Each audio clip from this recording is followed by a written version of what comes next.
Welcome to the Realm Kast. I am your host, the Mortal Kombat fan Tim, and with me as always is our lore master Yanni. Welcome, Yanni. Thanks, fan Tim. Today we're welcoming back Mr. Midnight Owl, our original script insider. Welcome, Bran. Hey guys, great to be here.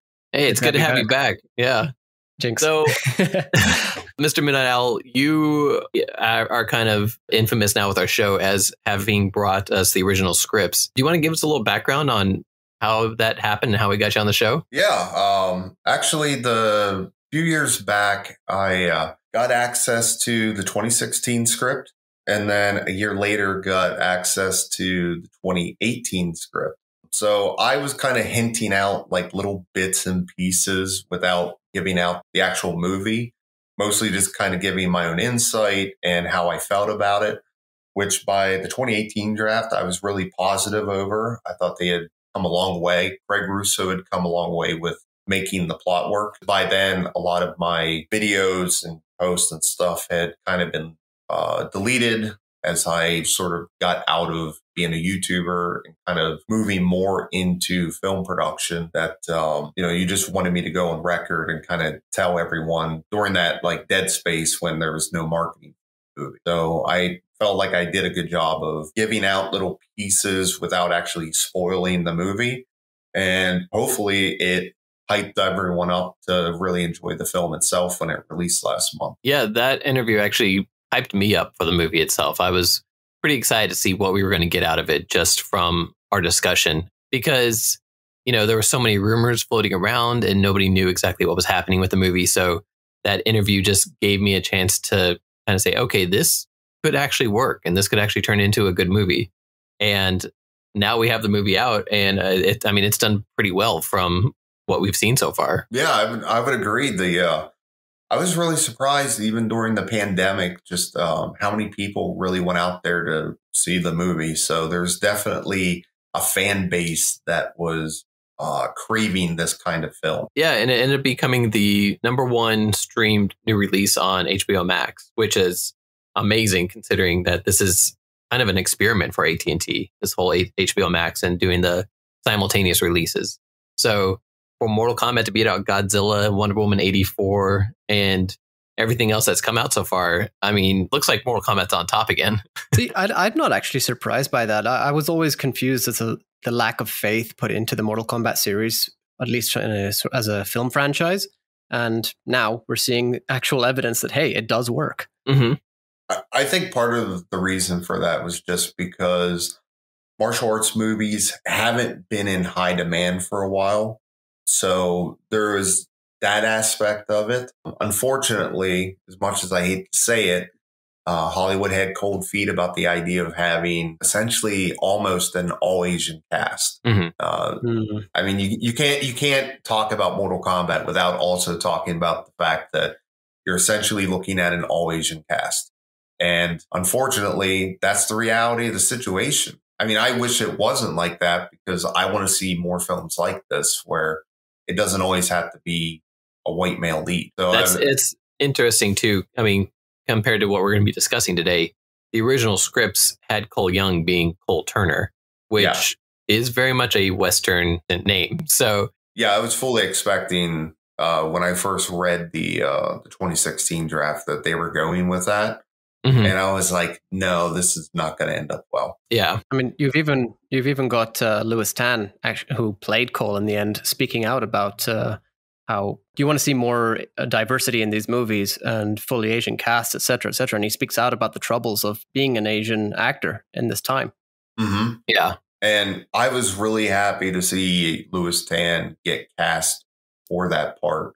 I became very much a fan of his after watching him in Wu Assassin. And that was also an all Asian cast. And every actor on there did amazing. So just to see him get cast in this film, I'm like, yeah, this is going to be really cool. So I'm excited to see what he's going to do with any potential sequels to both Mortal Kombat and Wu Assassin.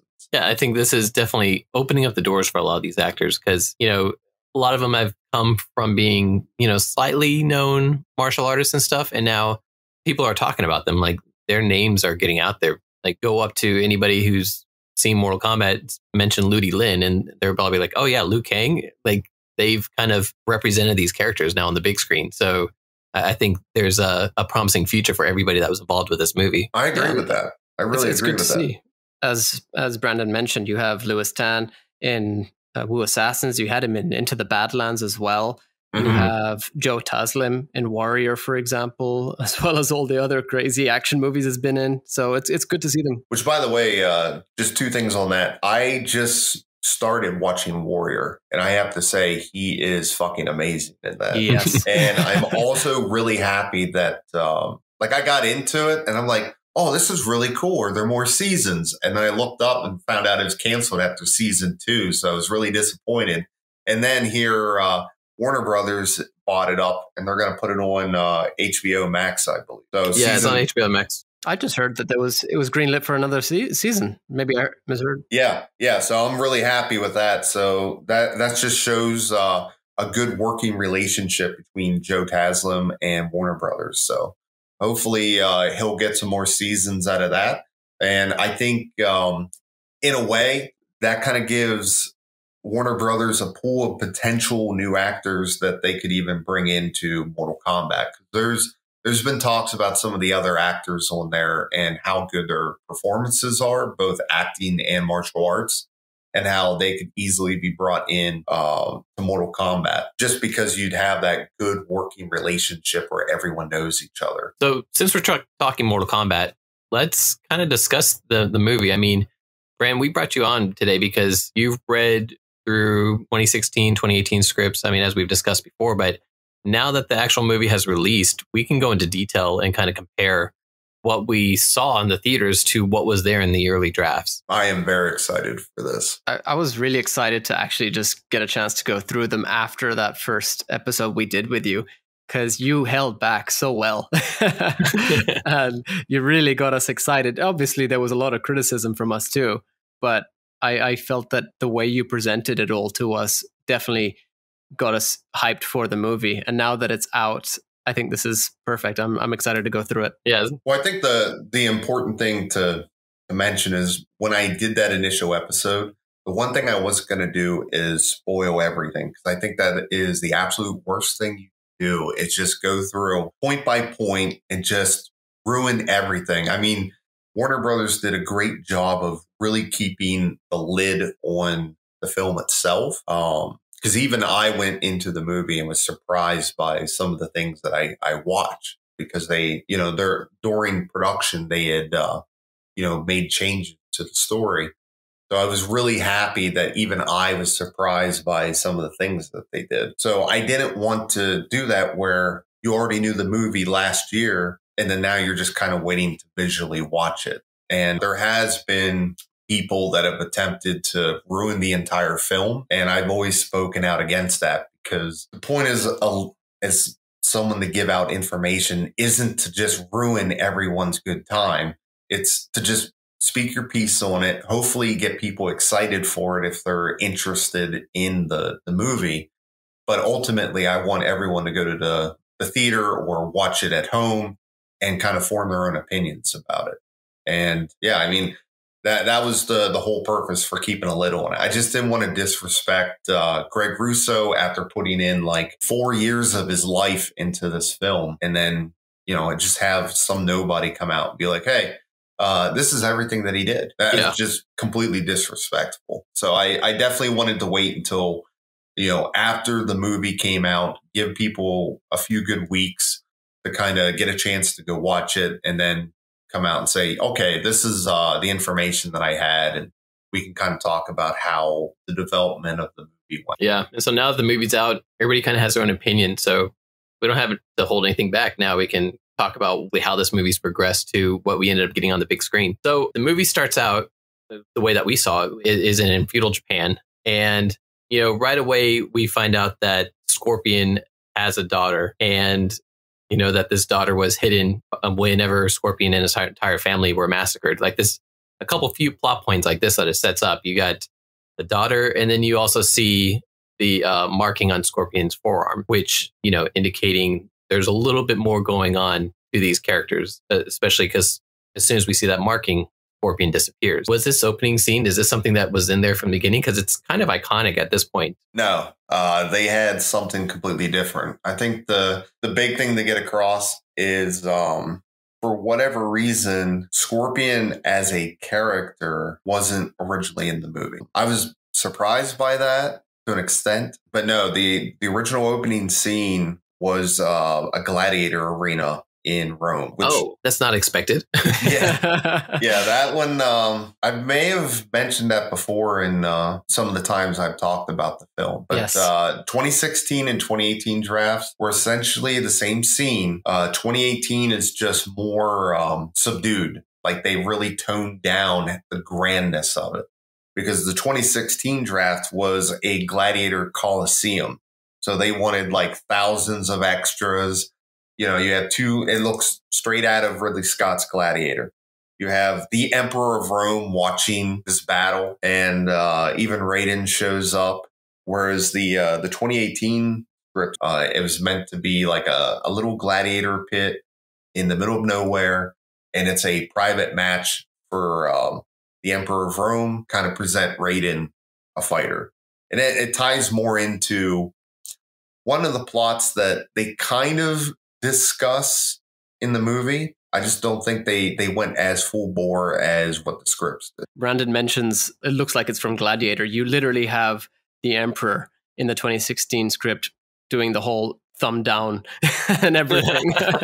Now, the one thing I will say is maybe I'm misremembering here, but at least in the 2016 draft, you do get to see the classic spine rip fatality.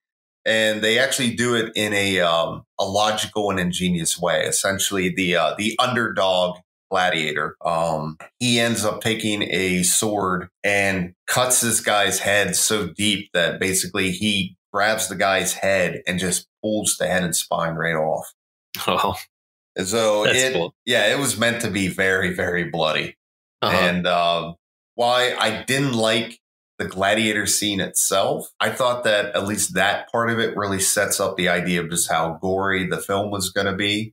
And it at least ties into the overall subplot, or at least backstory of the scripts, which is the idea that many of these cultures in the past that had gladiator games, and you had the samurai, and you had the Spartans, like this idea that Mortal Kombat has actually been going on for thousands of years. And all these warrior cultures were actually set up to try and create fighters for Earthrealm. So by this script's introduction, it sounds like Arcanas were not a big deal at this point. No, the Arcanas themselves they had Arcanas, but the dragon markings were not.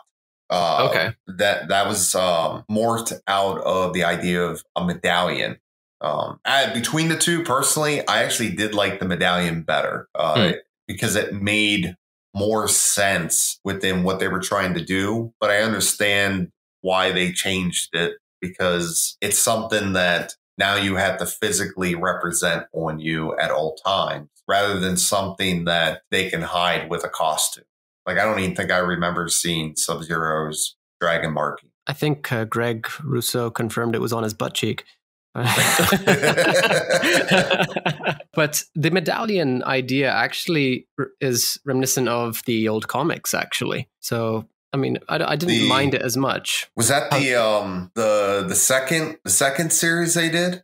I think so. Oh, you mean Battle Wave Part 2 or something like that? You're talking about the Malibu comics, right? I think so, yeah. Yeah, there's the tournament trade paperback where both sides got to try and scale a mountain to get a amulet. I think that is. I always like that idea. Sounds like something Shao Kahn would do. Oh yeah. like here's these two teams. By the way, Earthrealm, we're gonna give you a couple people that absolutely hate your guts and ain't gonna work well with you. And you're both going to scale a mountain to get this amulet. And whoever gets the amulet from which side, that side wins. Yeah.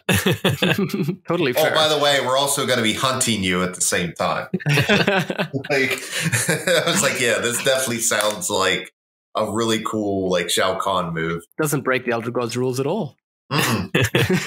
After this intro scene, the movie, goes into a brief little introduction. It says Earthrealm was on the verge of catastrophe. Should it lose one more tournament, the savage realm of Outworld will invade. But an ancient prophecy foretells that a new group of champions will be united by the rise of Hanzo Hasashi's blood. I'm just presuming that this is not part of this introduction at all for Mortal Kombat, since we haven't even seen who Hanzo Hasashi is. No. Good guess. No. I don't even think they went with a prophecy in the scripts. They so there's certain elements where, you know, I'm not going to trash the decisions, because obviously as they change things, like if people want to know, like I was reading a lot of comments where people were disappointed with Cole character, and I'm not even talking about the people that are raging against the idea that there's an OC in the movie. But there were people that were excited for him, but then felt he was lackluster in the end. And that was because as they were continuing the rewrites, they had to pull back on him to kind of align it with the lore. So as we go through this, they're going to see that by the end, like, they really did set him up to be like a major thing. Like there was a complete reason why he was supposed to be included in this. And they took that out. So with Cole Young, I mean, right away, you know, we're introduced to him, and he's got a daughter and he's got a wife who just doesn't like to be around when he's fighting. And if I recall correctly, that wasn't really exactly how this character was formed in the original scripts, was he? No, there's certain elements, but the 2016 is the most different from the movie. The 2018 is closer, but in both versions, he's a boxer. And not a UFC. No. And it all takes place in Philly instead of Chicago, I think the movie was. Mm-hmm. So that's another nod to where Midway was, rather than Philly, which is, I don't know why they did that. But I like the idea that, at least with Chicago, it's closer to some of the formations of the people that made Mortal Kombat. Oh, yeah. It's like a little sub Easter egg in the film. I think even some of the Mortal Kombat 3 backgrounds were supposed to be inspired by some of the places in Chicago. They basically took pictures of some streets in Chicago and some different things. Tabmok actually has a pretty cool video where he goes around and investigates all these different areas that they've had seen, and some of the settings and stuff. They're like, oh, this is the street lamp from this scene in Mortal Kombat 3. That's actually really cool. You'll have to send me the link to that, because I'd love to actually watch that, because I'm a big Mortal Kombat 3 fan. So we'll throw that in the show notes for anybody else who's interested too. But was Cole married in the original scripts? Because I thought I recalled that they were divorced or separated or something like that. Allison was dead in 2016. Oh, wow. They explained that she had passed away from an illness. And 2018, she's alive, but they're separated. The 2016 script, in both of them, I think in 2018, she's a little bit nicer to Cole. There's a couple characters that sort of got cut out from the movie. Like there was the sister-in-law. Oh, I think it's the Jessica, actually. It's Sophia. But Sophia is the other one. Sophia was the really nice one, and then Jessica was in 2016. Wait, so you guys are saying there's like this whole family of Turners or Youngs in the original script? Yeah, well, it wouldn't be the Cole, like the Turner family. This would be like all the in-laws. Like it would be Allison's mother and Allison's sister, because Allison had passed away from an illness. It's the grandmother that has custody of Emily. And they sort of set up Cole to be this down on his luck type fighter. But the only problem that I had with the 2016 version because of that is literally every fucking thing imaginable is going wrong with him. Like he can't win a fight. He doesn't have custody of his daughter. He can't find a job. He's being evicted out of his fucking apartment. And then through the course of the movie, he breaks his fucking arm, gets a titanium plate in, and is told that he can never box again. It's one thing after another. And it got to the point where, you know, usually when you do screenwriting, you do rules of 3. So if you do more than 3 things that are the same, it's overkill. So if you want to show Cole as an underdog, pick 3 things, make sure they're quick, and move on. Not have 5 or 6 different things in order to try and show that this guy is essentially a loser. The movie opens up and it's basically the whole pursuit of happiness summed up into one poor boxer. Yeah, like it was definitely overkill. You do get essentially in both versions, you kind of get more or less the same type of scene, which is Cole is fighting another fighter who is more experienced. I think Ramirez is even the same name that they use throughout the drafts.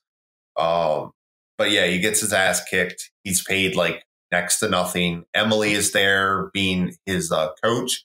But the one thing to keep in mind is in the script, she's a little bit younger. I think she's only 8 or 9. So it's kind of like this joke thing that she's his coach in a sense. I found Emily very annoying in the 2016 draft. I found her slightly less annoying in the 2018. And then I thought the actual movie, they did a good job.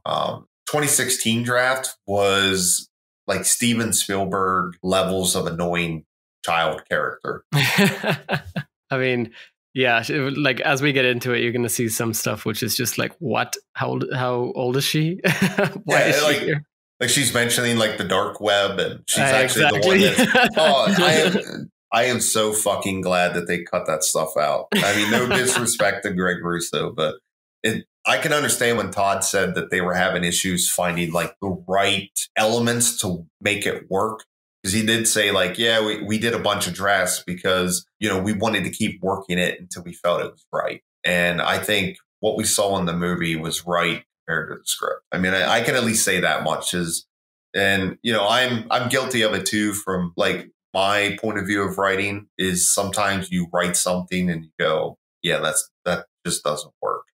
That's how the whole first act was for me. I was like, yeah, there's some really cool ideas in here, but it just doesn't feel right. 2016, there was a really cool scene in the 2016 draft. I was really sad that it didn't make it. And that's after the Cole Turner fight scene.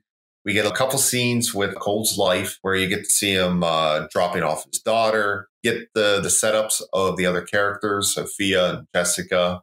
And then he goes home to his apartment building, which is where Jax is waiting for him. Jax in this draft is still closer to the Oren Uziel, I think his name is, the original screenwriter. They still had him as a police officer. Oh, that's interesting because this is also kind of an evolution of Mortal Kombat Rebirth, isn't it? Some of these original scripts. Not necessarily Rebirth. From what I understood, I could have this all wrong because there's a lot of conflicting information and neither Oren or Kevin have ever like clarified anything ever since they left back in 2013, I think it was. But from what I understood, Rebirth was just a concept pitch. And then they did Legacy, which was all the backstories for the characters.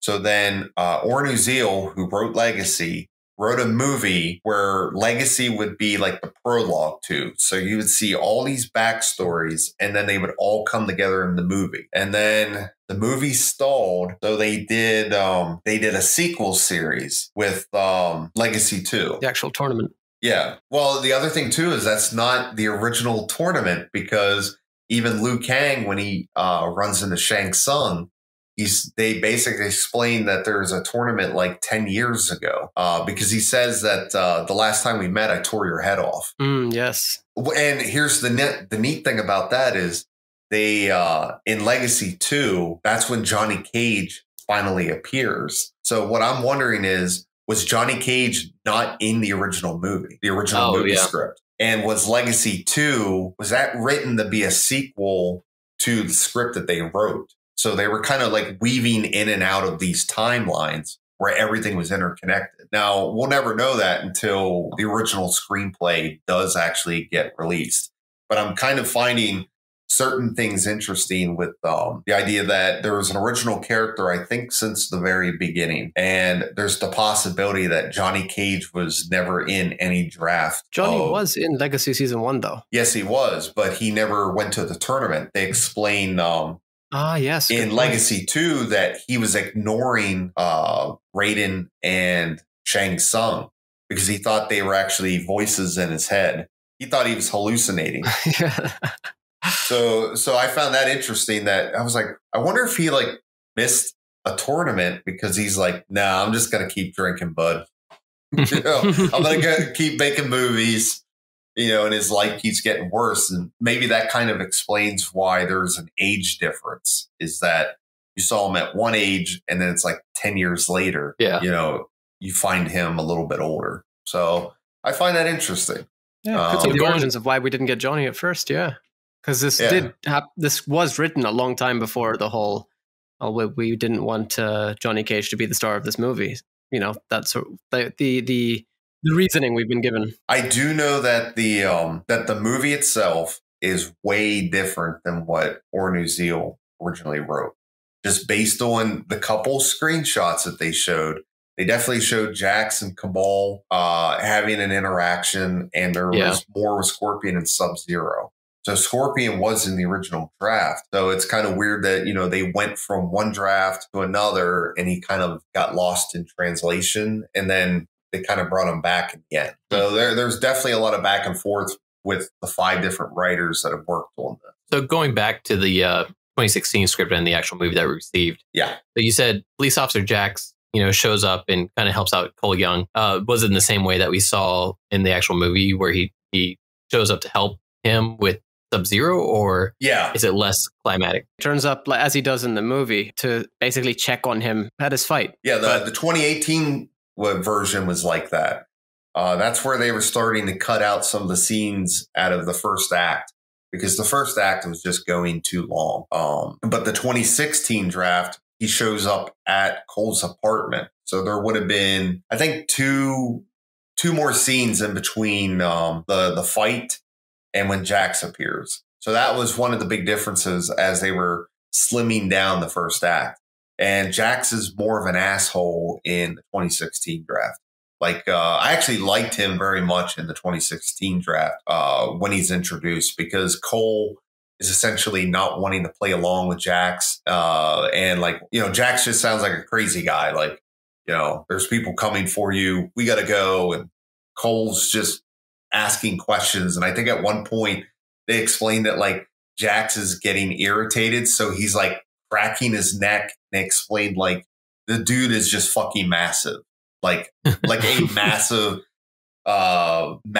guy. And they just talk about like all the muscle that's on his body and how it's like, you can just see the muscles like straining as he's getting pissed off. Like veins are starting to pop out.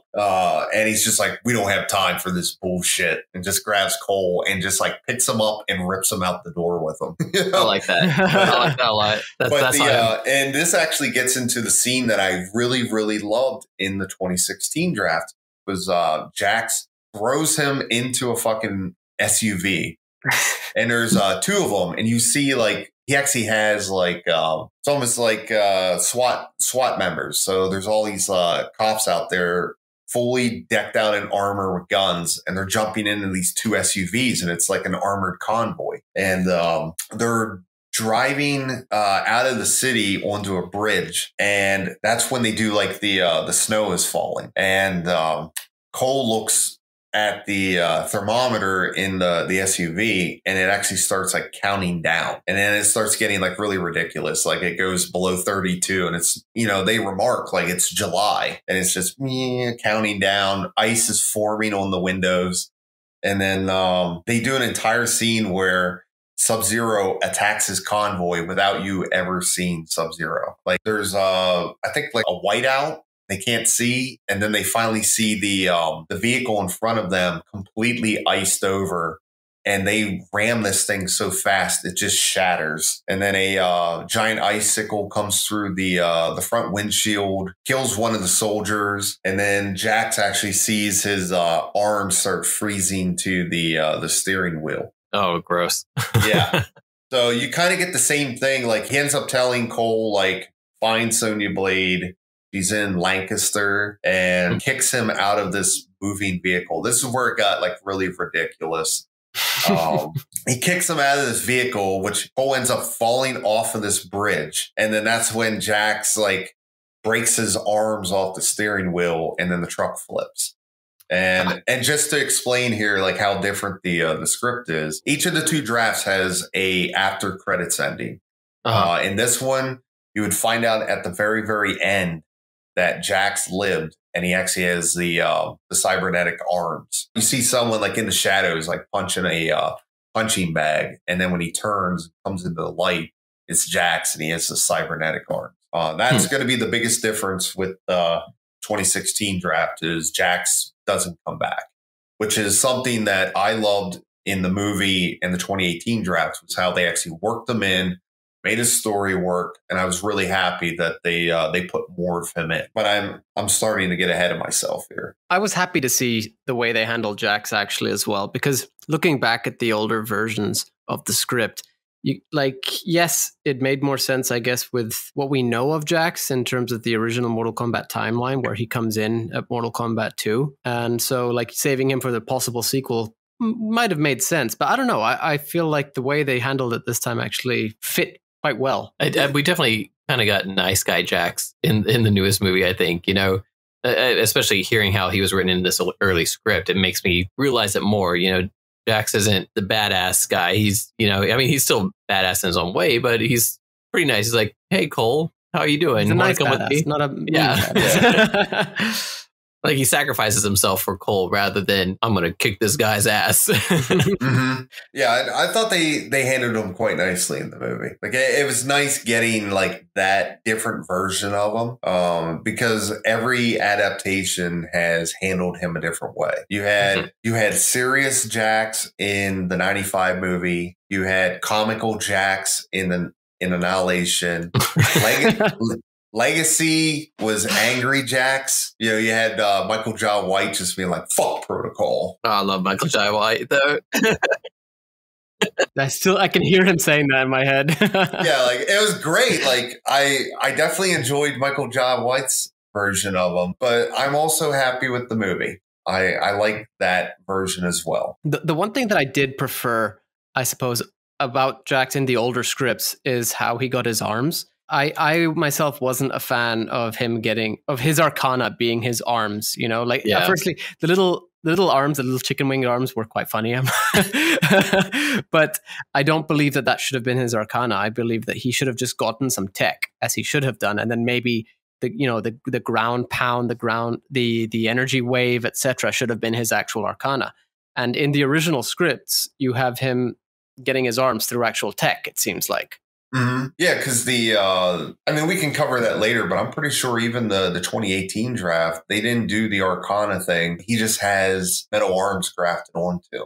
But I'm still trying to figure out, like, I'm hoping they have an answer for it, is where the hell did the metal arms come from? In the new movie? Yes. It said like Liu Kang went to all the realms to find the best medical tech out there and came back with these rinky-dink arms. So I think it was the actual monks doing it rather than Liu Kang himself. He was training them. You know, that's actually a really interesting idea. Yeah, I think it's kind of funny. You know, you got these realms with sorcerers and magic and stuff like that, and then all they can do is make the toothpick arms. So there were some great edits actually of Jax's arms. I think I've seen those with like, you know, somewhere he has paper clips and safety pins for arms. I really find that kind of interesting because now that makes me wonder, is that a better explanation for things that will be coming up later? Like is that where Cabal got his mask at? Is that where the cyber ninjas are going to come from? Are they going to get their technology from another realm? That's an interesting point. And I guess it does help. And this will actually tie in great with the script then too, because there's a couple of changes they did to the lore, which made me kind of wonder if they were doing this to try and make Earth as normal as possible. Because there are certain things about Mortal Kombat that you just have to take at face value, like cybernetic technology and the idea that it exists and that somehow they have like laser eyes and all this other crazy shit. And it sounds like the movie was really trying to make Mortal Kombat Earthrealm into like our standard vanilla Earthrealm, like our planet, and finding excuses for everything else. Like, oh, well, we don't have ninja clans in China and Japan in the modern day.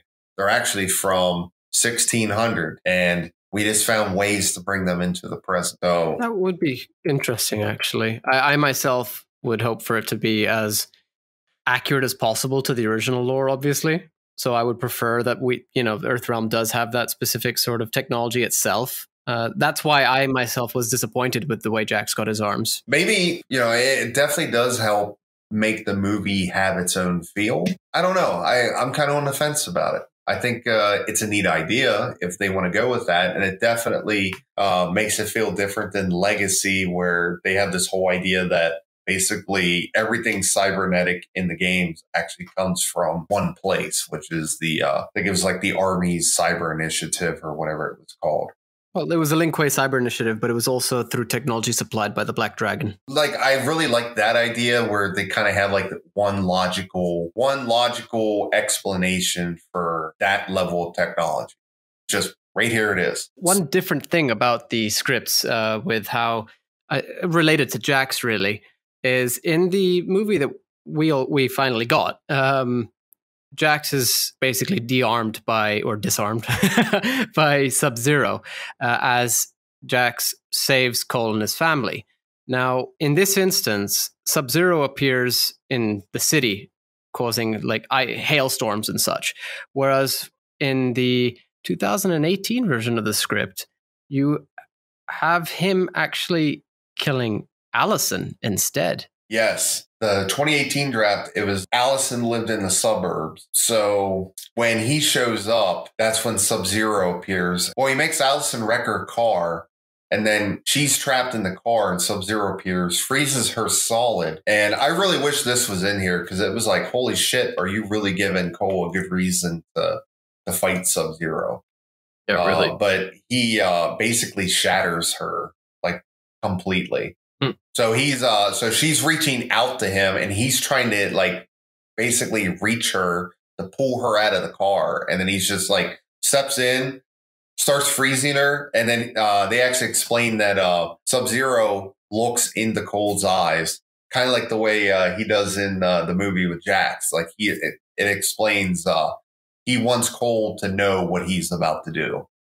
And then he like shatters her. I was like, holy fuck, did this get dark?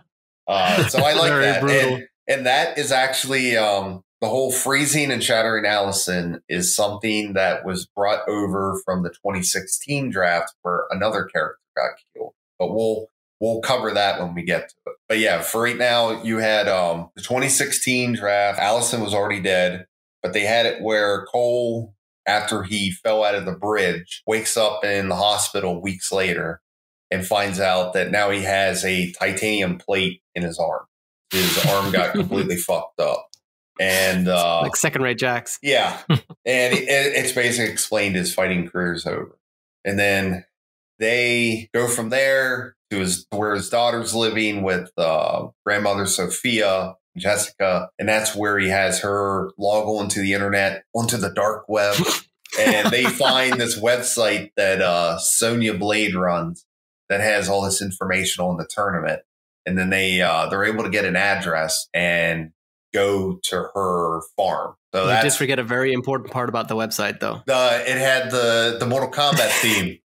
They literally, they put in the techno theme, and it is mentioned by name. And it's funny because there's this, they talk about how it sounds like porn music, I think. No, it's because Sonya's on the cover, and I think Sophia comes in and sees her. It's like, really? You're watching porn? And they're like, yeah, it was like, Cole, like, what the hell are you doing? Because it's like blaring. Like, he's like, it's too loud, make it stop. And he hits a button, and it like apparently amplifies. So like the whole house is just blaring this theme song. Yeah, it was, with this hot blonde on the screen. Yeah, I'm imagining it as like a MIDI wave, like like a MIDI music file playing throughout the whole thing too. Yeah. So I mean, it was funny, but in the grand schemes of things, it didn't work. Like you can see where. Oh no, it was cringy funny. Yeah, it was cringy funny, and I didn't like the Emily character because it had that Steven Spielberg levels of like reminds me of Jurassic Park, like I'm a hacker. Yeah, like she wasn't acting the way a child should act. Yeah. You know, like how you would realistically see a child. Like she was acting like a movie character. I think we should actually describe it so that, because you and I have read it, so it makes sense to us in how funny it is, but maybe just hearing it would help people understand. So you have Cole searching Sonya Blade with his one good hand, smacking the enter key, with Emily saying, "Dad, move over," as she pulls the keyboard away from him. Google ain't gonna cut it. We need to access the dark web. Emily rapidly types. A second later, she smacks the enter key, and bingo, one link immediately sticks out to both of them. Mortal Kombat, a book by Sonya Blade. It's like, what? Who is this character? And we're getting into like some of the additional changes that they did for this movie. Like Sonya Blade is not military. She is, I think in 2016 draft, she's just a nobody. She's a survivalist. That, that kind of ties into what they ended up doing with her character. I mean, the way I see it, like that, a lot of that carried over into the main movie, because when we see Sonya in the main movie, she's living in a trailer park. She's former military, but she's mostly a conspiracy theorist with stuff all over her wall. Yeah, that element started in the older drafts, and I'm guessing this was something that was taken from the original draft, because if you remember, she wasn't military in the Legacy series either. She was a cop. And I think at some point someone was like, well, we don't need two cops. Let's just make her a survivalist.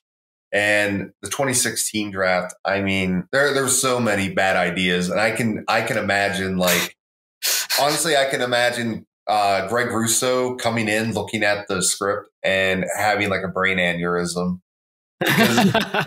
like you just like his nose starts bleeding when he gets to like Sonya Blade, because this all has to be from before him. Just seeing like what he did with Sonya Blade. Like I felt Sonya Blade in this movie was even better than the 95 movie in terms of respect to the character.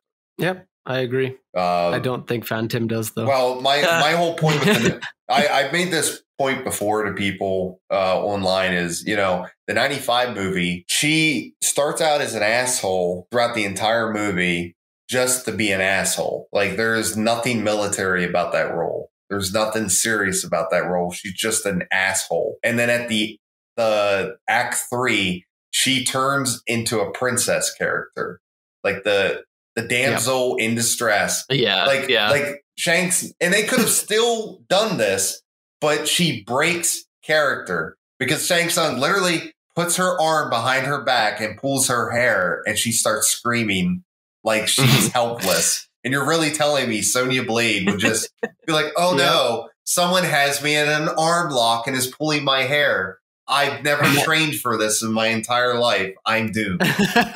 Imagine if the 95 movie had done that with Johnny Cage instead. Yeah. Yeah. I mean, they did in Annihilation right at the beginning differently, though. Oh yeah, that's right. That's right. Same thing happens to him, but with Shao Kahn. So on the Mortal Kombat movie, the 2021 version, after we get introduced to Sonya, we find out that she has Kano chained up in her trailer.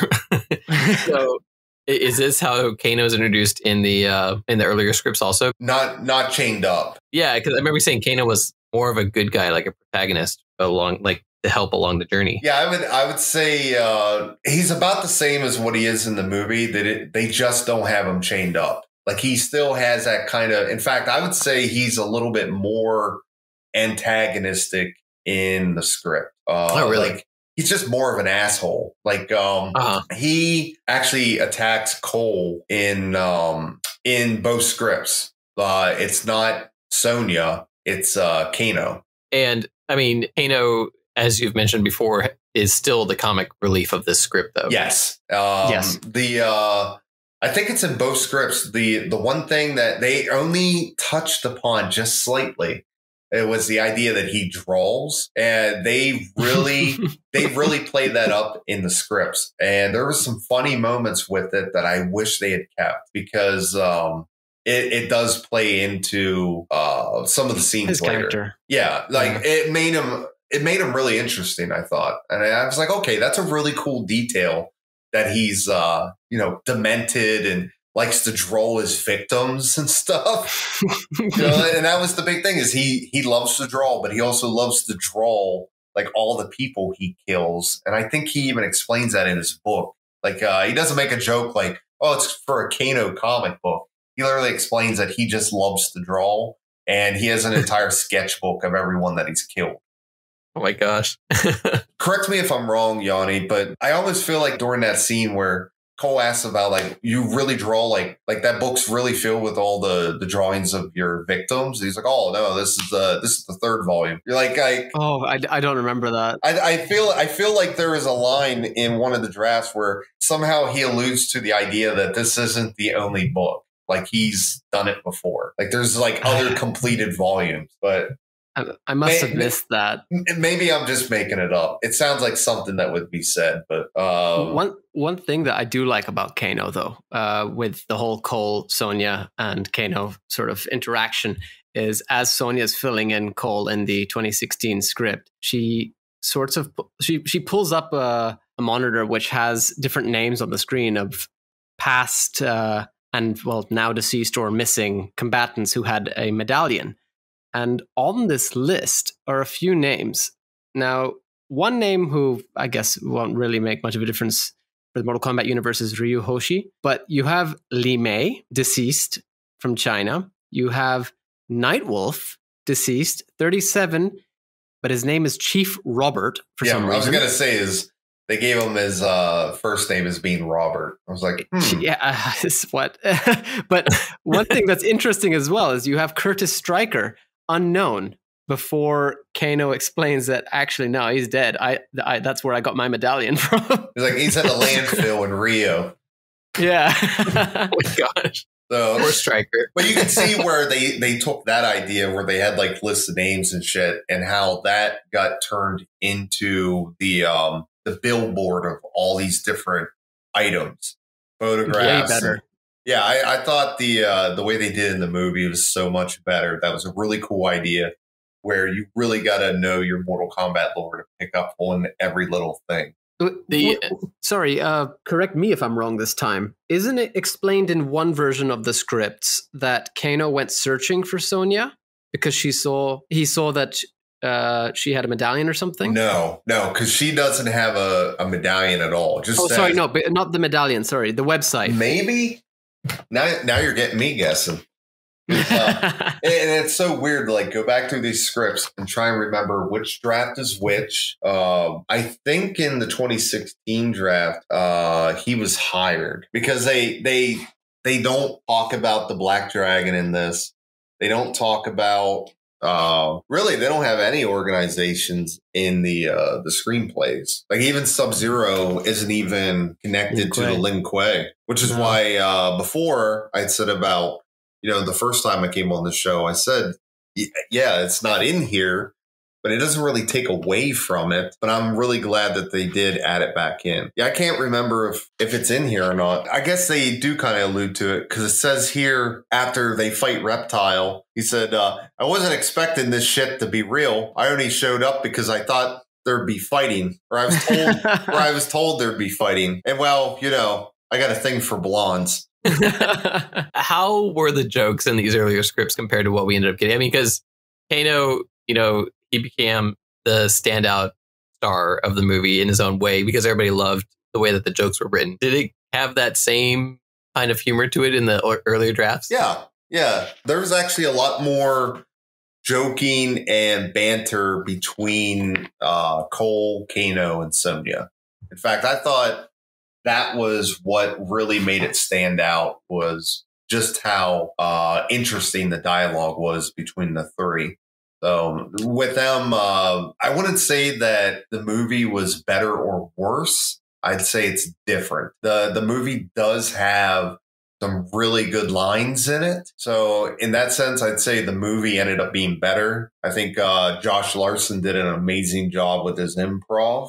Mm-hmm. It's just there's so many changes between the drafts that a lot of the stuff couldn't be kept anyway. The biggest stuff that I wish was done differently would be the dinner scene. I enjoyed the dinner scene better in I forget if the 2016 or 2018 draft, but I actually enjoyed the banter better between that. Mostly because in the scripts, Kung Lao is mute, so Liu Kang tends to speak for him, but Kung Lao ends up using sign language. Oh, interesting. But yeah, a lot of the banter was there from the beginning. I'd say that Larson did a much better job ad-libbing a lot of the lines, like the Kano, the whole killing Reptile segment. Kano wins and, you fucking beauty. That was shit that he added in. Like it wasn't as interesting. It was that there. All Kano does is basically saying, this definitely counts as my kill. And he doesn't rip the heart out. That's actually kept later in the movie with Cabal. The rest of Act 1 is pretty much the same. Reptile Attacks. The screenplay has him kind of like a ninja. I think they explain like he's wearing armor and like they don't really over describe each of the characters. You just kind of get a hint that, it's Reptile. It's a reptilian monster that I think wears armor or it was black clothing. armor over his scales or something like that. Yeah. So that's cool. So more of a Mortal Kombat, deception type of reptile? I suppose, because I think they also mentioned that his teeth actually bear back over his face. The scene itself is mostly the exact same. Does Reptile die? Yes. Okay. And another thing I'm curious about, did they refer to him by name as they did in the movie? No. Yes, Melina says, not by size off. Melina straight up says to Hooded Man, Reptile is defeated. Oh, okay. Okay.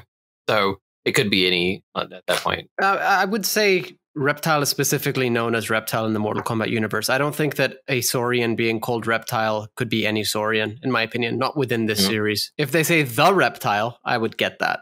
But if it's Reptile, then it's, I don't know. Yeah, in this one, Kano kills Reptile by slitting his throat. That's not as awesome as ripping out his heart.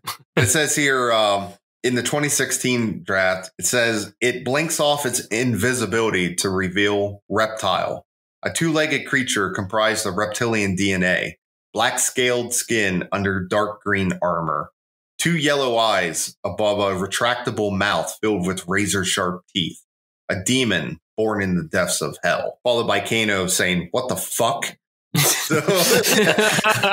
And then it goes into like a page and a third of a fight. One thing you just mentioned there is actually one of my biggest issues with both of these initial scripts, and it sort of made me concerned about the fact that these weren't initially actual Mortal Kombat scripts. They were just scripts with the Mortal Kombat name, and that's by calling everybody a demon.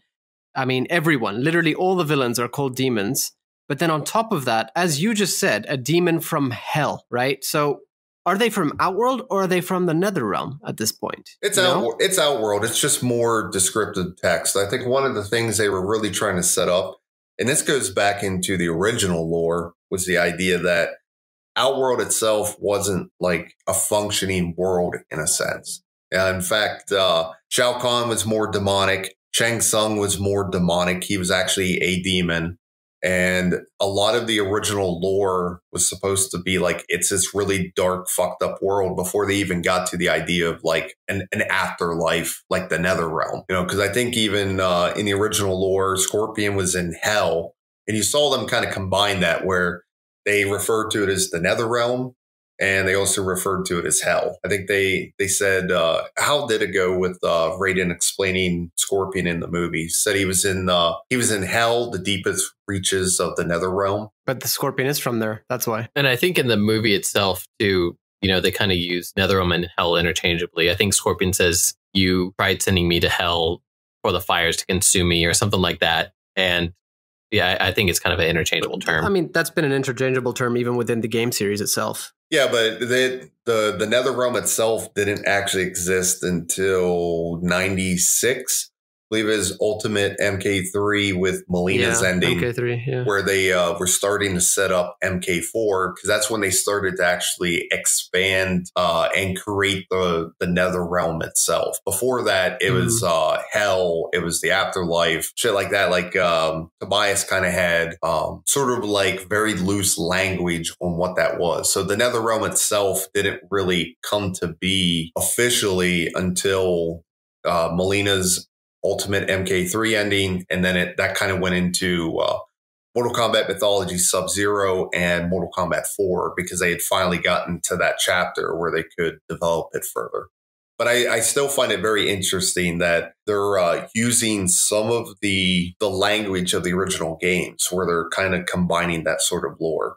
Because even the Jeff Roven Mortal Kombat novel, the original novel, not the adaptation of the 95 movie, they refer to everything as demons. So there is kind of like that original lore where it was possibly like everyone from Outworld was a demon, didn't really have humans or anyone that was specifically humanoid in a sense. But I mean, that's it's just a little pet peeve basically I had with the way they handled the characters. I'm not saying that it's right or wrong, but definitely with how much lore there is now, you know, to go back to that, it's definitely setting itself up to kind of only go a certain way with how you're looking at the lore. But you can definitely tell that the scripts and definitely the movie itself, they really want to be its own thing. And I'm okay with that, because I don't think you could ever truly adapt Mortal Kombat to be accurate to the lore. And I usually tell people whenever they complain about adaptations not following the source material, I usually will pick the most ridiculous shit and be like, don't forget, if you want to follow the lore, you also have to follow this. Because you can't pick and choose. If you're complaining that something is not following the lore, you must also follow this most ridiculous aspect of the lore. So that means you will have to get Su Hao at some point. You will have to get... I'm down for it. Oh, yeah. I want to see Su Hao get absolute justice. I don't think the way he was described in the games, like how he was introduced, it didn't work for me. But I would love to see NetherRealm Studios bring him back and redo him so he's actually interesting. Don't worry, I don't think Su Hao's introduction in the games did it for anyone, to be honest. So we're on the same page there.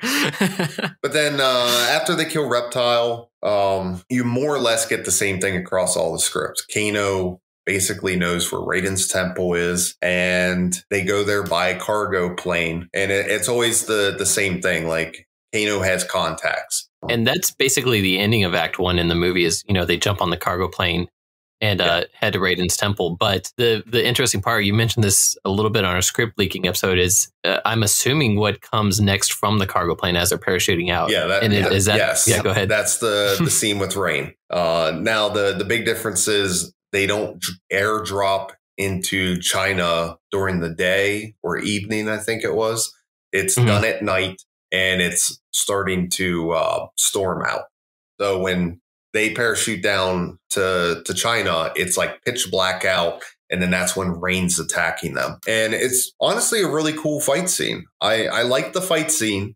I did not like the fact that it essentially happens like 5 pages after the Reptile fight. So it's like 5 minutes later, you get yet another fight. I think Todd was right that it uses too many similar elements. And while Todd didn't cover it, I feel like it was also cut out of there because structurally with the pacing, it didn't work. Like it was starting to feel like Mortal Kombat Annihilation, where you're getting a fight scene like every couple of minutes. So, and I'm presuming Rain probably dies because that seems to be what happens to every character in Mortal Kombat. I mean, the one thing that Mortal Kombat has over other games is the fact that you can literally kill off anyone and they can come back at any point. In fact, pretty much everyone has fucking died. Yeah, pretty much. Although with Rain's apparent death in this, I mean, it's not even straight up said. It's just said that he lands. And I mean, if Rain is apparently lightning teleporting into the air, you're going to assume that he's going to make it to the ground at some point, right? But I don't know. I have a lot more problems with this scene than Brandon, for sure. Rain's my favorite character. And this is one of those parts where I would argue lore is not being handled properly. This is not Rain. This is just an attempt at throwing in a character with the name of somebody from the Mortal Kombat series. You know, I mean, firstly, the fight itself, I agree with you. The pacing, very weird. It's immediately after the Reptile fight. Secondly, the way the fight is just carried out in the air and everything is very unnecessary and weird and doesn't work in my opinion. But thirdly, I think it's weird and unnecessary in the sense of what you would think of as Mortal Kombat. But in terms of visually trying to do a martial arts fight scene while everyone is free falling through the air, I like that concept of it because it does feel different. It doesn't, you know, that would have been something where it's like, well, we haven't really seen that in a movie before.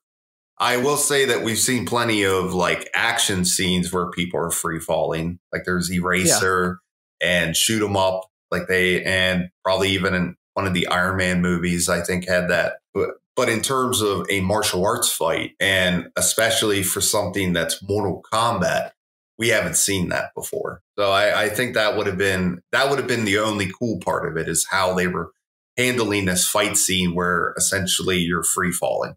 I like that. But I agree that the character itself didn't follow lore. It didn't work with the pacing. So I am glad that they cut it.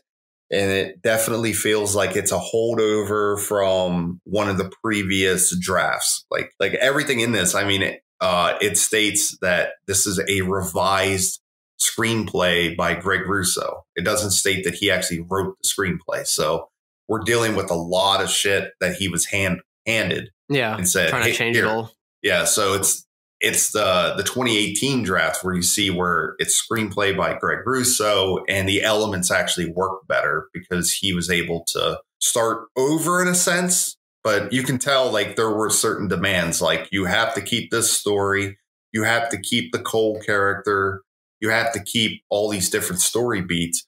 But you can see how he was able to work with it and make it a much better film. So in the movie itself, you know, after we land in the desert, we're introduced to Raiden's temple, and we kind of get the whole training montage and things like that, which, you know, eventually climax in Kano's betrayal to the group. How did Act 2 really work in the older script? Completely different. So tell me a little bit about that. Okay, so Raiden's temple in the 2016 draft is not a functioning temple. And this is where shit gets weird. I will say that the 2018 draft is almost not even worth talking about in this segment because it's basically all the same except for Kano's betrayal. But in terms of the actual structure of Act 2, 2016 is absolutely 100% different, and I did not like it. There were two things I liked in it.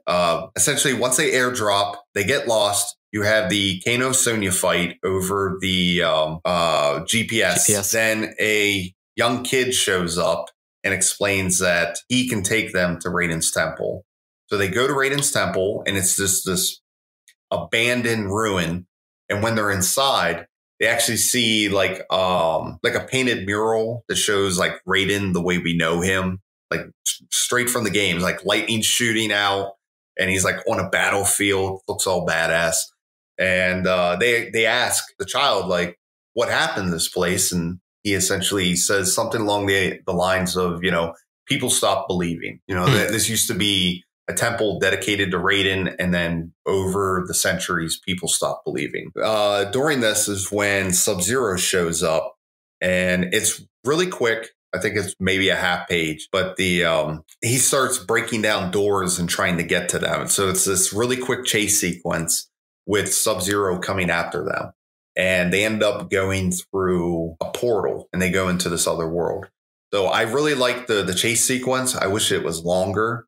I do not like what comes afterwards, which is they go into the city that's sort of like the center of the universe. So they have all these doorways that line the city. And once you come in one, you can't go back out unless it's like a certain time of day. I think they explain it's kind of like a clock face where everything has to line up. Otherwise, you could go to possibly anywhere in the universe. So they go to this city and it's a marketplace. And this is, it's kind of cringy. Imagine like all the cool Easter eggs that were throughout the movie, but they're like here as merchandise. Like there's a merchant selling replicas of Katana's fans. There's a reptile selling tea, and you get like really cringy reaction lines from it. But this is the scene I talked about the first time I came on, where Kano essentially saying, "I'm gonna go get drunk," and he goes into a bar and ends up getting into a massive fight with a bunch of Turcotte. Really cool fight. That'd have been a cool scene to see. Love the fight. Love the banter. Actually, I need to correct myself on that because I couldn't remember the lines from it. And I really love the dialogue between Kano and the Turcottans, because this is where they name drop different shit. Like the Turcottan tells Kano that he serves under General Baraka, but where is it at? Kano stands in the middle of a crowded bar. He's leaning across the black marble counter, shouting at the very hairy, four-armed bartender. Says, "I said whiskey. Whiskey. What the hell language do you speak? Wookiee?" And then he gets shoved out of the way. He says, "Hey, I was here first." Kano shoves the figure back, hard. It turns to face him. A Turcottan. Think Baraka. Wrinkly white skin, beady red eyes, and a gaping maw filled with razor-sharp teeth. And the Turcottan says, "You dare shove Lord Fazul? I served under the great General Baraka himself. Apologize." And Kano says, "The only one here who should be apologizing is you with that butt-ugly face of yours. Jesus Christ, would your mother have sex with a mole rat or something?" So they keep, what is it? "How dare you insult me, human?" And he says, "Oh, I'll do more than that." And then decks him across the face. Once Cole and Sonya, having watched the whole thing, you think he could even go 5 minutes without starting a fight? So Kano, the entire market disperses at once, creating a wide swath of space around Kano and the pissed off Turcottan Lord. Of course, one Turcottan would have been easy for Kano, but these fuckers rarely travel alone. Another 10 practically identical looking Turcottans instantly surround Kano. And then with the unified shachink, they extend their 4-foot embedded arm blades, the signature weapon of the race. Kano's face drops. He spins towards Cole and Sonya. "Help me, you assholes." Cole and Sonya just stare back at him. Did he say, "Do nothing"? Sonya says, "Uh-huh," sipping her tea. Peppermint. And then it just kind of goes into him fighting all these Turcottans. And then they join in. And then this is when Kung Lao and Liu Kang show up. Okay, that sounds pretty good. I mean, I like the introduction. I mean, the whole Liu Kang walking through the desert and replacing the little boy, that's a pretty cool scene. But, you know, this kind of establishes your three base characters a little bit more. Yeah. The problem with this scene, in my opinion, is the fact that you have other apparent Mortal Kombat races all running around in this weird sort of nonsense market area. You have an apparent four-armed hairy species, which I've literally never seen a hairy Shokan, unless you're going to count Kintaro, and that's what they were trying to get at. You know what I mean? And then on top of that, you're also missing out on the fact that there is like a Saurian just running around when they're supposed to be pretty much extinct. Yeah. So that's my problem with this scene. Although, like Bran, I love the fight. This is a hilarious fight, in my opinion. It actually reminds me a lot of Mortal Kombat Conquest, like the whole market areas that every episode was based off of. Yeah, I would say it felt like a combination of that mixed with the early drafts of the 1995 movie, or you could even say the tournament scene in the pilot episode of Conquest, where they had kind of humanoids, but they always had like one thing different about each of them. If you remember those, where they showed the crowd. And they actually did try and mix in like non-humans. It kind of had like a weird like Star Trek, Star Wars vibe. So how did we get from, being in this area to, as we saw in the later movies, kind of like the conclusion of Act 2, where they decide to band together and go after the Outworld or the other warriors? Well, when they go from this, this is when Liu Kang and Kung Lao take them to the clock tower, which is the training arena. You get more or less the same aspect as what you got in the movie, The only difference is they have a character called the Overseer. I thought it was the Overlord, but it's called the Overseer. And it's kind of like this old Pai Mei Shang Tsung type dude who oversees their training. And that's in addition to this random kid called Jin. Yes. And later on, Jin turns out to actually be Raiden in disguise. You kind of already knew because this kid is literally telling you about ancient lore and kind of knows everything. But they set up this idea that Kano thinks the Overseer is Raiden, and then he's wrong. And then it's like, Jin turns into an adult Raiden, and then he had shapeshift. I don't think it was as bad as what some people that were leaking information on the movie thought it was. Where it sounds pretty bad to me. I'm not gonna lie. Well, that hashtag show made it sound like Raiden was going to be a 14-year-old, like the whole movie, and it's like, no, it was literally for like 3 fucking scenes, and then he reveals. I am going to be fair to them here, though. I know this is against what you're saying, but technically, he is a 14-year-old boy for the entire movie. It might only be 3 scenes, but 90% of his input in this movie, in this script, is as a 14-year-old boy. Yeah, there's some. I didn't like Raiden in this draft. I think he was much better in the 2018 draft, which then became the actual movie Raiden. And you could kind of see where back when the first time I was on, I said Raiden was kind of cold towards people. And I think that translated across really well. I think some people were trying to say that I stated he was cruel, or they were repeating information saying he was cruel, but he's not. He's just kind of cold. And I think they sort of cut out that subplot about him where Raiden is just sort of like depressed because, he used to have all these cultures he could choose warriors from. And then he ends up with, a descendant of Hanzo who can't even fight. The human punching bag. Yeah, the human punching bag. Sonya doesn't have a mark. Kano is like a complete idiot. And he has 2 good fighters, Liu Kang and Kung Lao. And he realizes like, oh, I am fucked. so there is kind of like this. And I think they kind of keep that a little bit with the 2016 draft. But the only difference is that they have the Overseer, and it's the same thing. They're all fighting each other, trying to unlock their arcana. There's a lot more scenes with Cole essentially being tortured. Like you have Kano just absolutely beating the shit out of him, and he keeps fighting everyone, and they're trying to figure out what could possibly unlock his arcana. You had mentioned in the previous episode that the Overseer is the one who would announce things like round 1 fight and things like that. Yes, he keeps saying fight, and it felt like they took the announcer and made him into a physical character. It's funny because we have a lot of our listeners to our bite-size episodes lately kind of commenting how they didn't like the fact that that Kung Lao had said fatality or flawless victory. And I mean, the question is, would you have rather had the Overseer making those announcements, or would you rather have had Oh God, no! I didn't like him. The best way to compare the two, in my opinion, is: would you rather the Overseer with Kung Lao being mute, or would you rather Kung Lao saying it himself? Well, he does do flawless victory in this, but in sign language. Yeah, in sign language, and they have like the subtitles below it. I thought it was funny.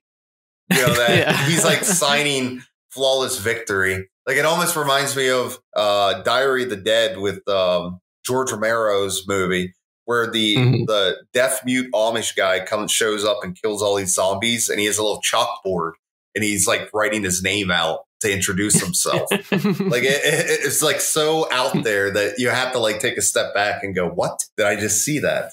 But no, everything about this, it's different, but it follows the same ideas. So Cole's trying to unlock his arcana.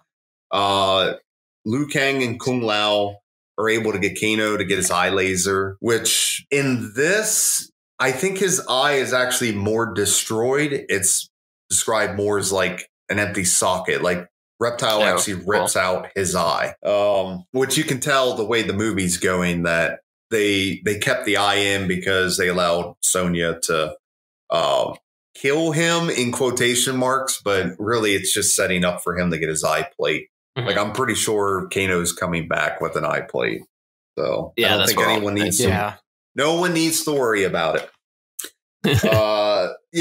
Liu Kang even has a very similar backstory. Cole ends up leaving because he can't unlock his arcana, and then it kind of so it's very similar. Oh yeah, what we saw. Yep. The only difference is that he goes back to the suburbs, and that's when he gets attacked by Goro. So you have like Goro in the suburbs, I believe. Oh, instead of the barnyard. Yeah, there's a lot more ambitious and ridiculous fight arenas in this. Like they're fighting. That reminds me of Malibu Comics again when Goro shows up in the Earth realm. Yeah, it's pretty much that. Like the final battles fought in like the suburbs, like right in a neighborhood. Like it gets with ridiculous. McDonald's and product placement, and yeah, you could tell that like people were not really thinking hard about this. I think the only arena they really show is like. They talk about the clock tower. The other big change with this, as we're getting in Act 3, is that this actually is the tournament. It's a like a battle royale type scenario, not an actual tournament. So that was kind of weird and cringy. So I'm presuming, I mean, this act doesn't end with Kano's betrayal, you had said. Correct. What happens? So Kano's still a good guy at the end of this part of the movie? Yes. He's just an asshole like he was throughout the entire script. He just continues being an asshole. So what happens is Goro shows up.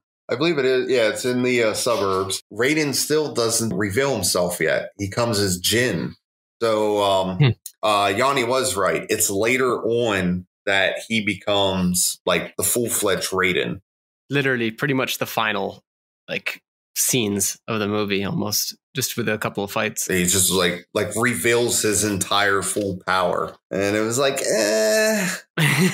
But yeah, you're right. He does mostly stay as like a 14-year-old Raiden. But it is interesting that they use Jin, considering Raiden's other name is Raijin. Oh yeah, that is interesting. I'm kind of wondering if maybe now that I'm thinking about it, I wonder if they use that as a nod to that. But anyway, Jin and Cole kind of have this entire monologue where it's the all hope is lost moment. I think if you really look no screenwriting, you know that this basically follows the hero's journey. So you could literally line this up with Star Wars, The Matrix, even the first Mortal Kombat movie, and a lot of other people that have imitated that structure.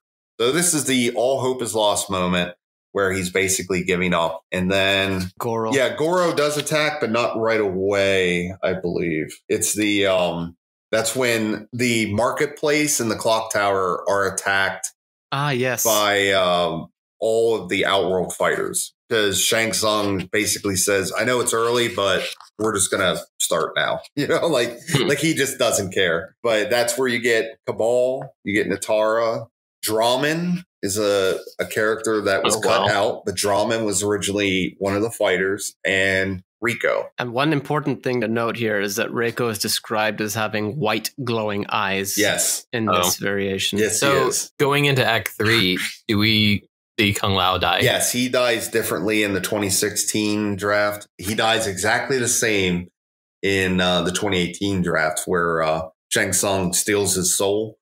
The areas are different. Like they had a lot more of the fighting arenas from the game, but I'm assuming what happened was budget and time kept them from fully enforcing them.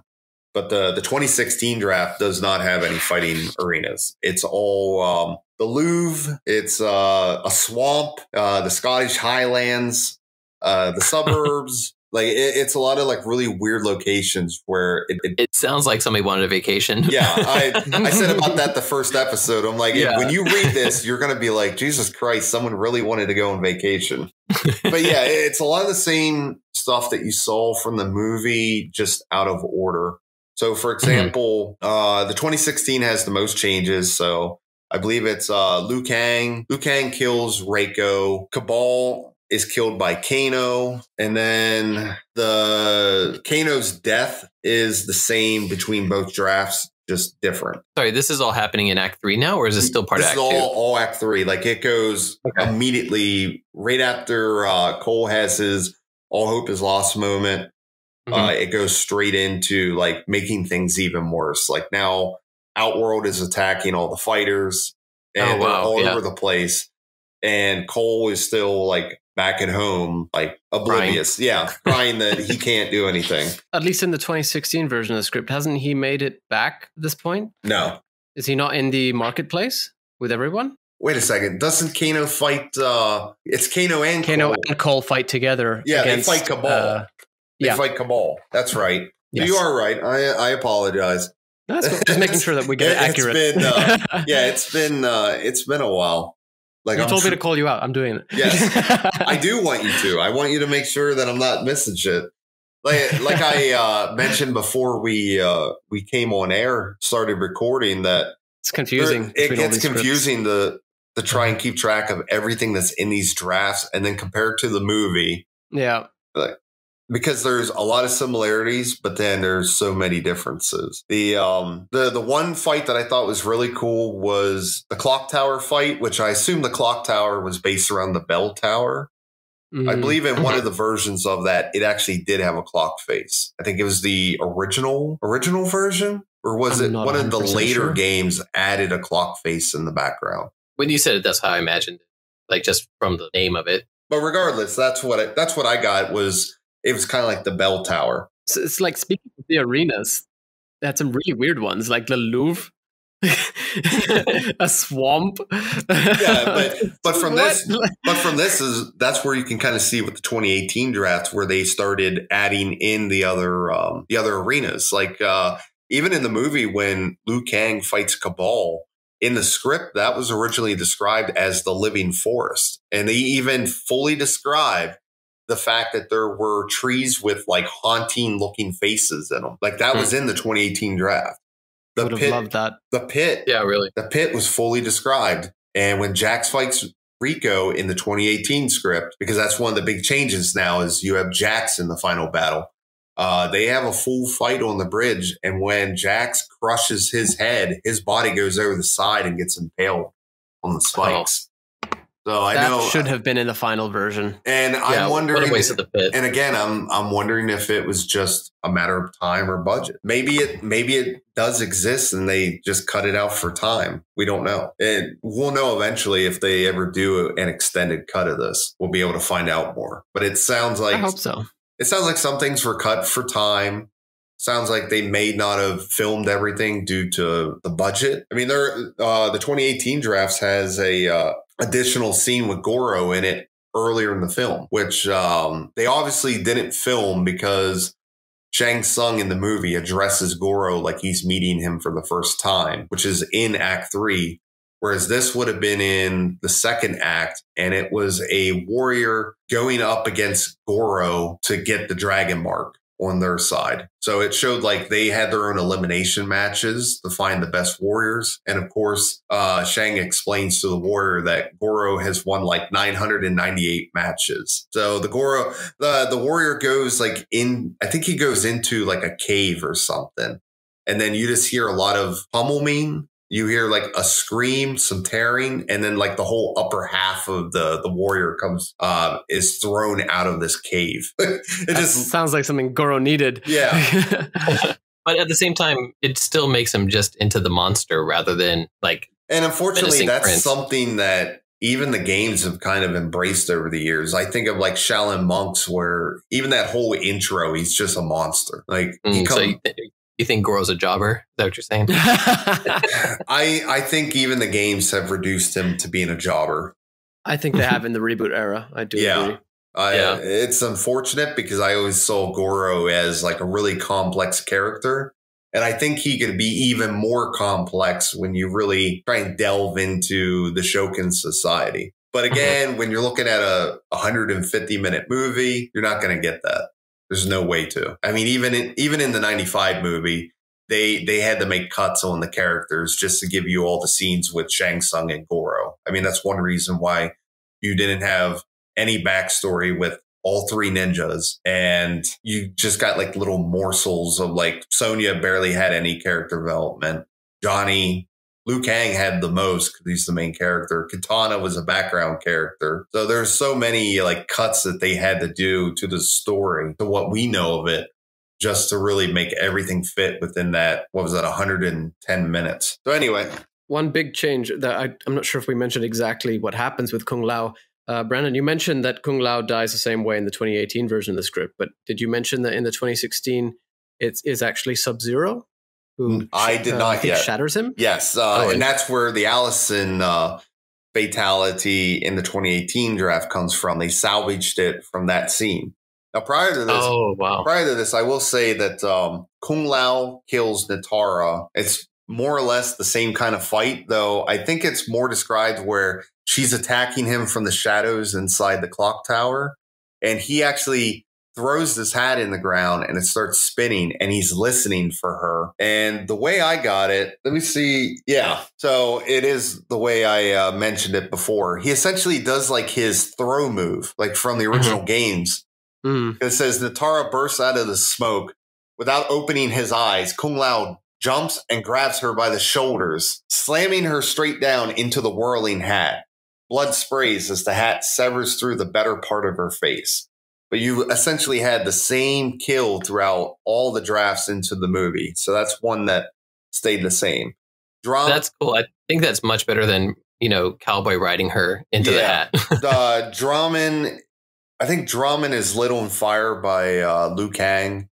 And that's when Liu Kang does a nod to the games by wafting the smoke away from his face and just says toasty. But yeah, after this, they have like another horrifying moment where Sub-Zero shows up, freezes Kung Lao solid, and then makes him explode. That's cool. And then they kind of have this whole we can't win now because Kung Lao is our best fighter. And then Goro shows up, and Raiden kind of has this idea that we're going to go through like a bunch of different portals and try and trap Goro somewhere. So they end up going through the suburbs where his daughter's at, and then that's when Cole fights Goro. So from what I've read of the earlier scripts, I noticed, a lot of the biggest changes kind of happened during this last act, and yes, like especially as far as like the big climatic reveals. Oh yeah, and this is where like the big reveal comes. And it is the reveal that Cole has armor to be a human punching bag. No. Plot armor? No. I will say this much. I did not like the reveal in the 2016 draft. I did like it in the 2018, even though it's not to lore and it might piss some people off. But I think in terms of Cole's character, it absolutely worked. So anyway, Goro goes to basically rip Emily apart, and Cole was screaming that, I'm the one you want, not her. Then suddenly, right as he throws his fist down, a razor sharp silver kunai spearhead juts through his rib cage, and then they go wide. So I assume it's similar to the movie, like they kind of pull off to the side, and you see that the spear has come from Cole, and it's coming out of his wrist. In fact, the way they say it's like a synthetic cable that connects directly into Cole's forearm. So what I'm thinking is, think Spider-Man. Well, no, I'm thinking it's more connected to that titanium plate that they put in his arm. Like somehow that morphed into the kunai and the that cable. Never even clicked. Yeah, I didn't think about it's that. described the same way, like it's a silver like plate holding his arm together inside. And I'm thinking like. His weakness becoming a strength, just like in the 21 version. And then, of course, oh my gosh, I'm dying. This is horrible. It says, Cole grips the attached cable, screams with fury, "Get over here!"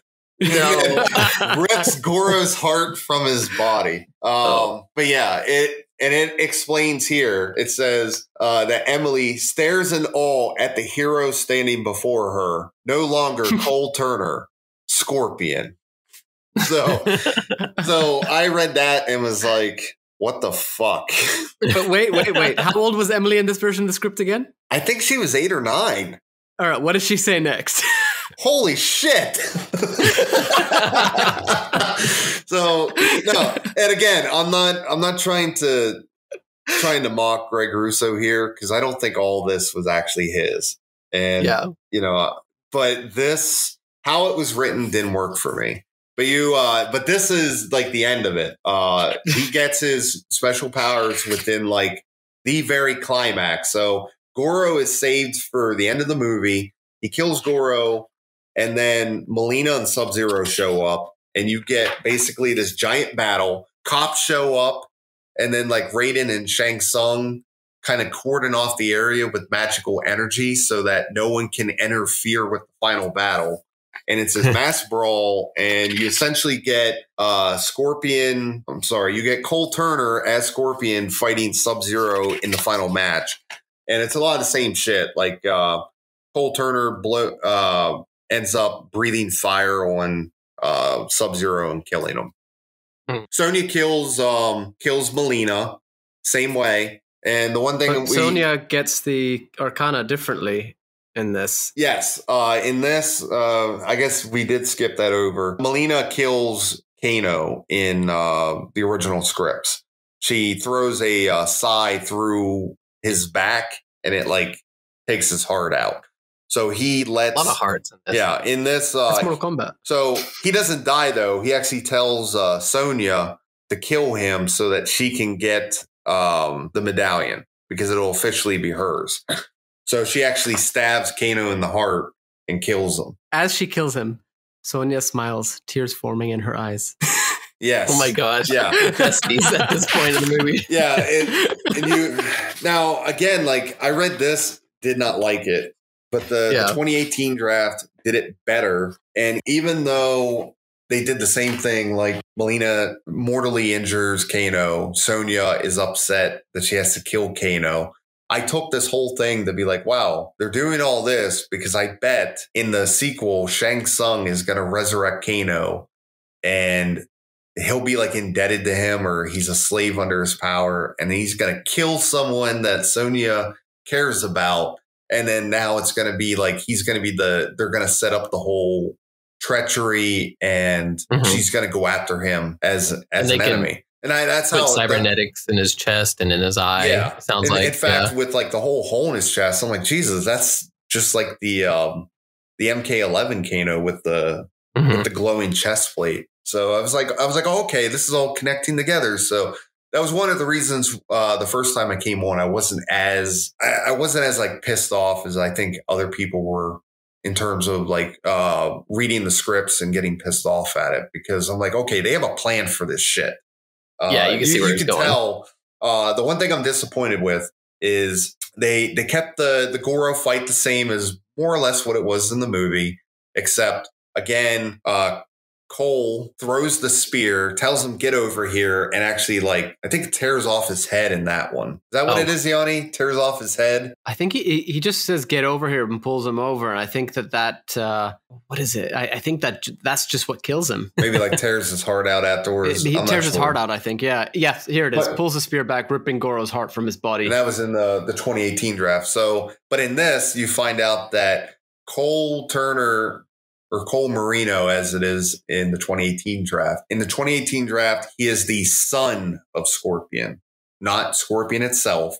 And it's explained in the script that Sub-Zero and Scorpion come from Outworld. They are Outworld fighters. And that at some point, Scorpion had killed Sub-Zero in a tournament. So the Sub-Zero in the 2018 draft was brought back by Shang Tsung.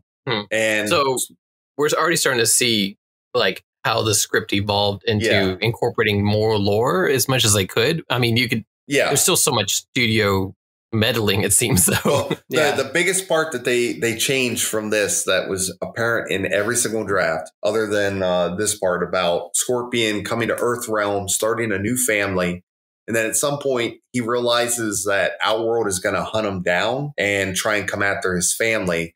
So he returns to Outworld. And that's the only mention of Scorpion during what we saw of the movie. So when Cole becomes more or less the Scorpion for the movie in the 2018 draft, you find out at the end that the whole reason for this, why Shang Tsung set all this in motion, was because he was trying to get the Cole and I guess get him to unlock his Arcana, because dun, dun, dun, he's an outworld fighter. So Shang Tsung had basically let Raiden do all the heavy lifting to create him like another powerful outworld warrior. And that Cole is now their strongest fighter, but any win that Cole does is for outworld. So that's pretty menacing. The only way that Raiden can win is by his warriors killing Cole. And he's like, and you can't do it because they're all friends now. In fact, they even state like Liu Kang and Sonya are like, we're not fighting you. And Cole's actually pleading like, just kill me and win the tournament so that they can never bother us again. And they won't do it. So that was the interesting part. And I believe that was the entire reason for having the original character, was because they wanted to do that gotcha at the end where it was, oh, look, it was all part of Shang's treachery. Did it work? Did it work? Yes, but only if you could accept that Sub-Zero and Scorpion would actually be from Outworld, which, again, it's going against the lore. A lot of people are going to be pissed off at it. But again, I took that to mean, well, maybe that was their way of getting around the idea of having ninjas in the modern day. Is this how the movie ends on that note? Well, no, it ends. It ends with him going to get Johnny Cage.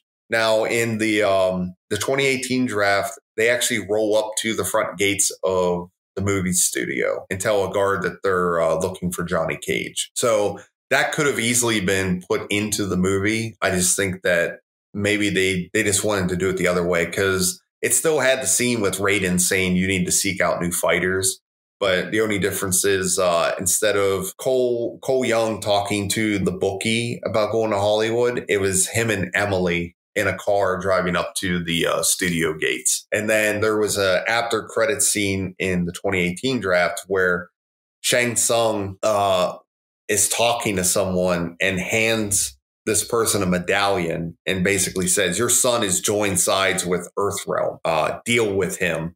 And then you see Scorpion come out of the shadows and put on the medallion. So to me, I liked that aspect of it in the terms that the way I thought they were trying to go is like the second movie being Empire Strikes Back, where you would have Cole Young, who is your Luke Skywalker, eventually having to face, this version of Darth Vader, which is Scorpion. And they would have to, have that confrontation. So to me, I'm like, oh, okay, that's cool. This is, this movie is A New Hope.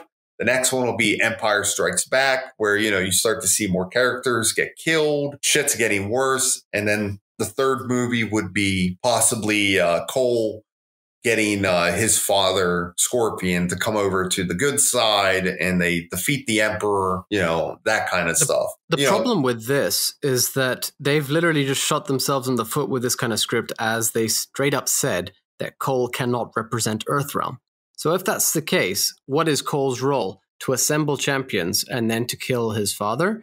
Because then he can't exactly do anything for Earthrealm. He can't fight. Mortal Kombat. He can't fight in the tournament, but the way the 2016 and 2018 drafts were is they just fought in the tournament. So to me, because they're kind of on a hiatus, and they kind of did the same thing in the movie too, where even though it wasn't the tournament like how it is in the scripts, there is this period of time now that they have until the actual tournament begins. But I think for this, they were originally thinking, well, maybe we just never do the tournament. Maybe the next movie, shit gets even more fucked up. And, now it's just like the games where now no tournament can ever decide Earthrealm and it's open season, and that's why you have so many issues. It's not that, they're based on the game lore after Mortal Kombat 2. Because of how fucked up the rules got, there can never be another tournament. That's the way I always took it. Or maybe that's just Threshold's adaptation of the lore coming in, where everything gets fucked up. No more tournaments ever, and everything is just fucked. So that's how I think they were going to do the sequels based on like the 2016 draft. Now, I do like the way Russo's going to be handling it, where the next movie is supposed to be the tournament itself. And it makes more sense the way Russo did it, but it was at the expense of Cole Young's character arc. So now I'm not saying that Greg Russo doesn't know what to do with the character. I think he just has to try harder now. And I'm sure he has ideas because, I can sit here and have my own ideas for how to do Cole Young. But I think now he's going to have to essentially start from scratch and actually rebuild a new character arc for this character, because he's already set everything up with Cole being the descendant of Scorpion. He's already met his ancestor, and his purpose is done now. If you think about it, his whole purpose in this film, in the film that we actually got, was to unlock Scorpion, to free him so that Scorpion could kill Sub-Zero, because no other warrior could kill Sub-Zero. Or even just to unite. I mean, from the intro we saw, just unite the Earthrealm warriors. And that's what he did, kind of. Yeah, more or less, like he kind of sets things in motion. To get them to where they needed to be by the end of the movie. But now he's essentially, he served his purpose. Now, I don't want to see him disappear, though, because I hate that kind of retcon bullshit where they did it after the first Hellboy movie, where they had an original character. And then I guess no one liked that original character. So they just said in the second movie, oh, he left.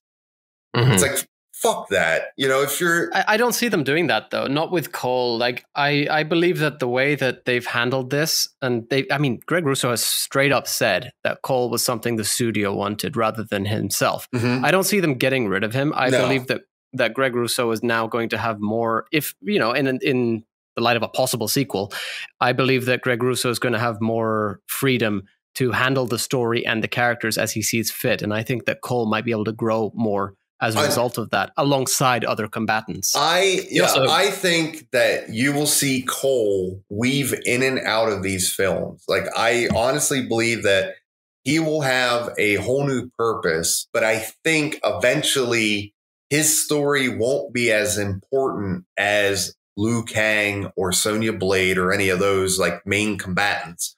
But I do foresee him, at least the way I would do it, is to eventually get him to split off, and then you can do things like him essentially restart the Shirai Ryu under Scorpion's guidance, like that kind of shit that you had in the newer games where the Shirai Ryu come back.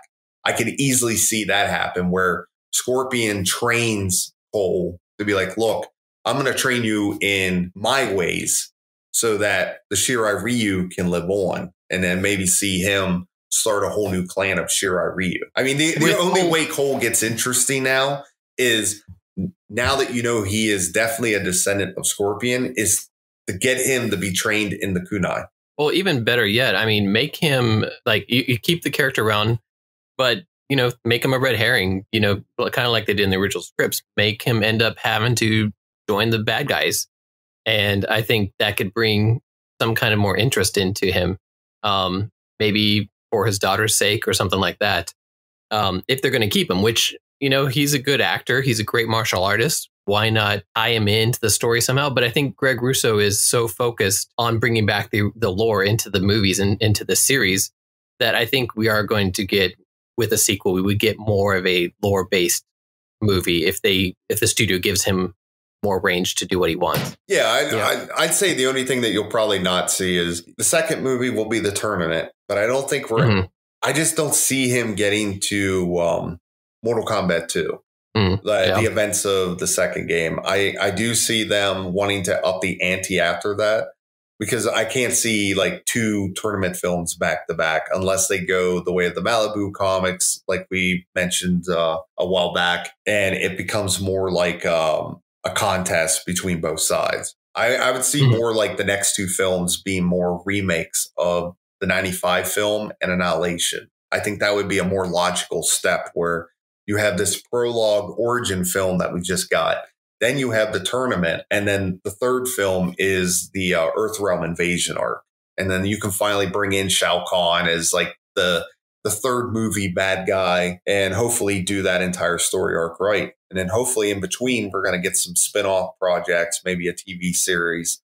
Who knows? Whatever they have planned from there. So a question for us all then, based on everything we've just discussed, which version of the script do you all, or do we all prefer the most? I mean, I would say the movie is my pick, but if I had to go between the 2016 and the 2018 draft, I'm going with the 2018 draft because that is fully written by Greg Russo, and it actually feels like Mortal Kombat. Myself, out of everything I've heard so far, I mean, and I kind of said this after our first interview with Bran, I was more excited about seeing the movie based off of these earlier scripts because of how it was progressing. And I think what we saw was the next step in this script progression, but I would have liked to have seen another version after this. But yeah, if I were to choose between 2016 and 2018, it'd be 2018. But I'm glad to see that the movie progressed to where it's at compared to these other two. How about yourself? Yeah, I think I'm on the same lines as you, really. That, like, the 2016 one to me does not feel like it was written by somebody with Mortal Kombat knowledge, at least at first. 2018 definitely took it a lot further and started to add proper Mortal Kombat elements into it. And as you said, the 21, it progressed the way that I believe that it should have done with the 21 version of the script. And I, as you just said as well, if we could have gotten the next step of that even, I believe we might have even been better. So I enjoyed what we got, but I definitely preferred 18 over 16. Yeah. Brandon, we've asked you this in the past, so we're going to change up the question slightly for you.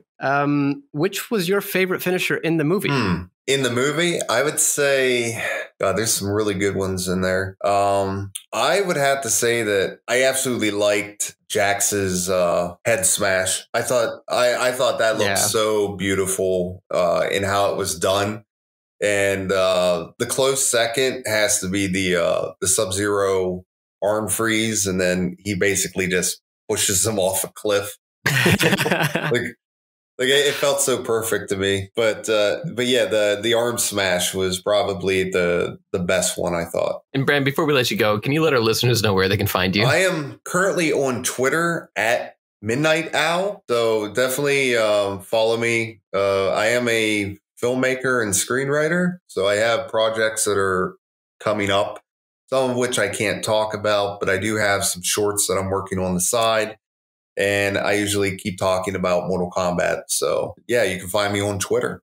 At Mr. Midnight Owl, to be clear. Yes, at Mr. Midnight Owl. I'm sure you can throw it down in the doodly-doo. We'd like to thank all of our listeners for stopping by the Realm Kast today. Thanks very much, Brandon, for joining us on this episode again. It really was a pleasure to have you on, like, in the past and now here again with us, and we're hoping to have you again soon. Yes, I would love to be back, and thank you again for having me on again. You can find Yanni and myself, Phantom, on the Mortal Kombat group on Facebook, as well as Yanni on the Mortal Kombat meme realm. Special thanks to Uppercut Editions, who are creating the Mortal Kombat Compendium, for their continued support. You can follow them at Encyclopedia MK on Twitter and the Mortal Kombat Encyclopedia Project on Facebook. You can catch up on all episodes of the Realm Kast on YouTube, Facebook, iTunes, and Spotify.